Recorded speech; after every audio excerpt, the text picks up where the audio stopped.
సాయంత్రం 6:30 ఆది మధ్యాంతరహితుడైన స్వర్ణగిరి శ్రీ వెంకటేశ్వర స్వామి వారిని మాడ వీధులలో శోభాయమానంగా ఊరేగిస్తూ భక్తులు గోవిందనామ స్మరణలతో మేళతాళ మృదంగ మంగళధ్వనుల మధ్య శ్రీ స్వామివారి తిరువేది ఉత్సవ సేవను ఘనంగా నిర్వహించారు.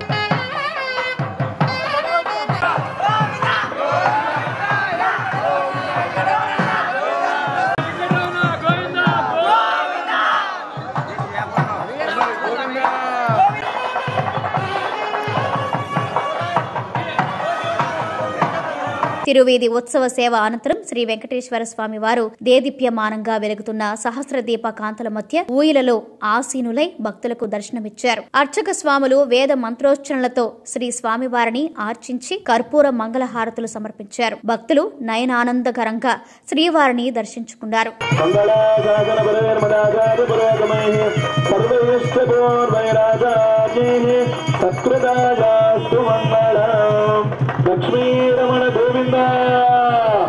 స్వర్ణగిరి దివ్య దేవస్థానంలో సాయంత్రం 7:30 శ్రీ పద్మావతి అమ్మవారికి సహస్ర కుంకుమార్చన సేవ అర్చక స్వాములు నిర్వహించారు.